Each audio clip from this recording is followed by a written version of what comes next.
मैं evil हूँ. We are control every aspects of life. It's called totalitarian, guys. दोस्तों, सर्वाधिकारवाद, सर्व अधिकारवाद, सर्व सभी अधिकार यानी अधिकार कर लेना, वाद यानी कि विचारधारा, वाद का अर्थ विचारधारा के रूप में किया जाता है, इज्म शब्द लग जाता है तो विचारधारा बन जाती है। सर्वाधिकारवाद ये जो है ना टोटलिटेरियन की एक विचारधारा है।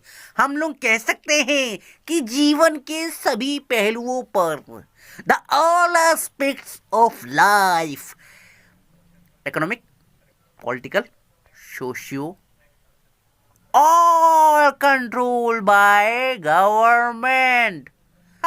मित्र, बधाई हो। जी हाँ दोस्तों, ये है टोटलिटेरियन गवर्नमेंट। कार्ल पॉपर ने एक महान एक किताब लिखी थी, open society and it's enemy, के अंदर प्लेटो को, मार्क्स को, हीगल को पूर्ण सत्तावादी टोटलिटेरियन गवर्नमेंट का प्रणेता बताया है। इन लोगों के विचारों में इसके कुछ संकेत चिन्ह मिलते हैं मेरे भाई। दोस्तों, कार्ल जे फेड्रिक ने अपनी किताब लिखी थी टोटलिटेरियन इन पर्सपेक्टिव, 3 व्यूज, सर्वाधिकारवाद का परिदृश्य, 3 दृष्टिकोण, ये किताब लिखी थी। दोस्तों, यह किताब लिखी गई थी 1969 में। इस किताब में जो कार्ल जे फेड्रिक जी हैं, इन्होंने बताया था सर्वाधिकारवाद के अंतर्गत 6 लेवल होते हैं, 6 क्रम होते हैं, 6 तरह के संकेत होते हैं, 6 लक्षणों का जिक्र किया मान लीजिए। दोस्तों, इस पुस्तक में पहली बात बताई गई है, पहला लक्षण ये है कि राज्य एक अधिकारी विचारधारा को समर्थन कर देता है। राज्य घोषित कर देता है कि हमारे देश की ये विचारधारा है, भला आर्थिक आधार पे हो, जैसे कि स्टालिन ने कह दिया ये कम्युनिस्ट विचारधारा है, रेवोल्यूशन वाली हो, या फिर फासिज्म, फासीवाद, नाजीवाद, नस्लवाद जो था, हिटलर ने तो नाजीवाद के नाम पे नस्लीयवाद जो फैलाया था, उसके आधार पे कह दिया कि अब राज्य की यही विचारधारा है, इसे नाजी राज्य बोला जाएगा। फासीवादी राज्य ये है, बेनिटो मुसोलिनी ने इंसाइक्लोपीडिया इटालियाना ये किताब लिखी थी, उसमें ये बताया कि सर्वाधिकारवाद मतलब एक राज्य की एक विचारधारा होगी, राज्य की स्पॉन्सर्ड विचारधारा घोषित कर दी जाएगी। दूसरा जो लक्षण बताया गया कि जो राज्य है कि सारी शक्ति एक पॉलिटिकल पार्टी के अंडर में आ जाएगी, जैसे कि आपने नाजी पार्टी सुना होगा हिटलर की, फासिस्ट पार्टी जो कि मतलब बेनिटो मुसोलिनी की जो पार्टी थी उसमें था, और स्टालिन की जो communist party of Russia, Soviet जो संघ था, उसके अंडर आ गया। इसका क्या मतलब, एक पार्टी के अंदर पूरी देश की जो है पावर उसके पास आ गई, ये हो गया। तीसरा लक्षण बताते हैं कि आर्थिक पक्ष, सामाजिक पक्ष पे कब्जा कर लो, अर्थव्यवस्था पे कब्जा कर लो, कंट्रोल कर लो। अब केवल रेगुलेट यानी कि व्यापार, वाणिज्य, सब किसकी कंट्रोल, सरकार तय करेगी क्या दाम होगा, सरकार क्या करे, कितना किसको देना है, कैसे व्यापार करना है, दाम क्या होगा, सब कुछ कौन रेगुलेट करेगा, गवर्नमेंट। कब्जा कर लो, उद्योगपति को वो कर दो। और चौथी चीज, मीडिया पर कब्जा कर लो, मीडिया के संसाधनों पर, प्रचार के माध्यमों से हर तरह की वस्तुओं पर कब्जा कर लेना।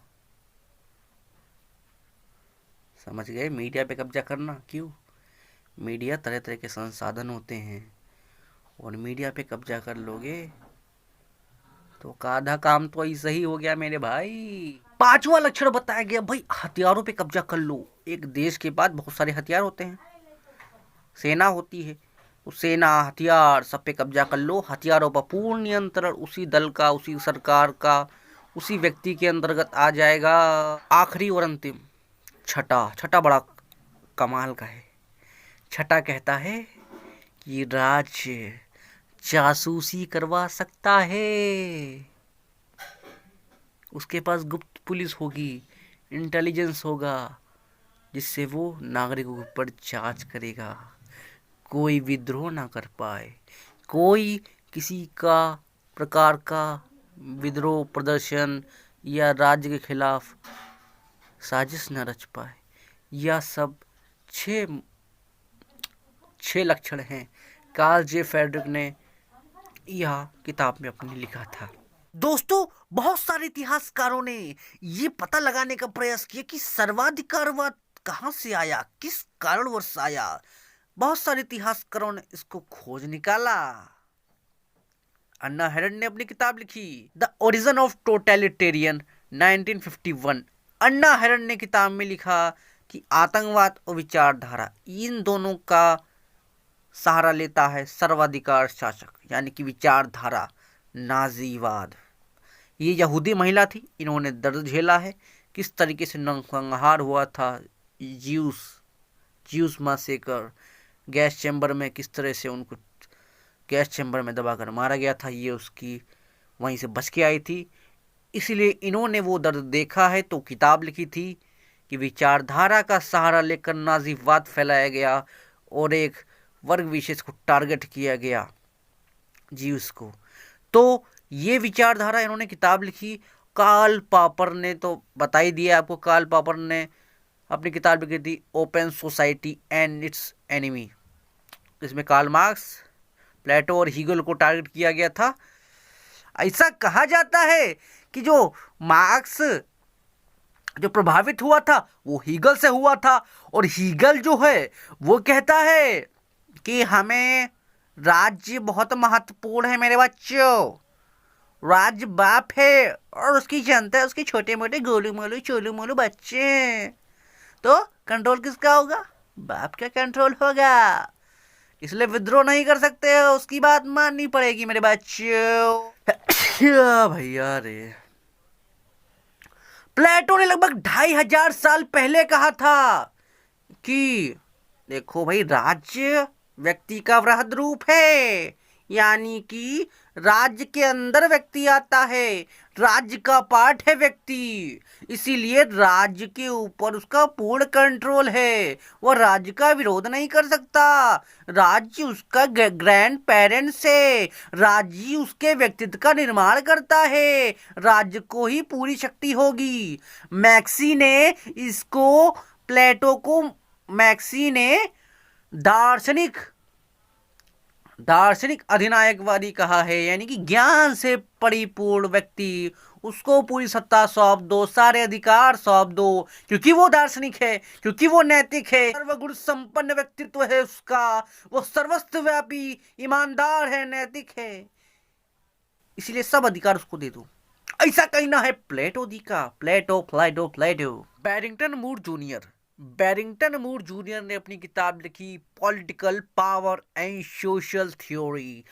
1958 में ये जो किताब लिखी है, इसमें उन्होंने यही रिसर्च किया कि सर्वाधिकारवाद की प्रवृत्ति कहाँ पाई जाती है और कहाँ पाई जाती है। क्या मतलब, सर्वाधिकार की जो प्रवृत्ति भारत में खोज निकाली, चाइना में खोज निकाली। उन्होंने कहा प्री इंडस्ट्रियल सोसाइटीज जैसे कि भारत और चीन में इसकी प्रवृत्ति देखने को मिलती है। बहुत सारे लोगों ने कहा कि जो रोमन साम्राज्य में पोपवाद था, धर्मवाद था, ये उसका प्रतीक है, क्योंकि उसमें धर्म, अर्थव्यवस्था सब पर कब्जा हो गया था। ग्रीस, यूनान, बहुत सारे क्षेत्रों में इसकी खोजबीन चालू हुई। ये बात हुई है। उसके बाद दोस्तों, अब ये थी पूरी की पूरी वीडियो टोटलिटेरियन सर्वाधिकारवाद पे। आशा करता हूँ जितने पक्ष मैंने दे सकता था मैंने दे दिए हैं। इस वीडियो के अंदर ओपी गाबा, राजेश मिश्रा और कुछ अन्य किताबों का उल्लेख है, उनकी मदद से मैंने ये पढ़ा, अध्ययन किया, चिंतन किया और कुछ सरल भाषा में आपको समझाने का प्रयास किया। और बाकी काम तो किताब पढ़नी पड़ेगी, किताब के अंदर और थोड़ा डीप में जाकर उसको समझना पड़ेगा। मैंने तो आपके अंदर एक सेंस डेवलप करने का एक रास्ता दिखा दिया आपको। अगर आप ये समझ जाओगे, इसका अध्ययन कर लोगे, मुझे लगता है आपको फ़ायदा होगा इससे। वीडियो अच्छी लगी हो तो लाइक कर दो, सब्सक्राइब कर दो मेरे चैनल को। दोस्तों थैंक यू। जय हिंद, वंदे मातरम, भारत माता की।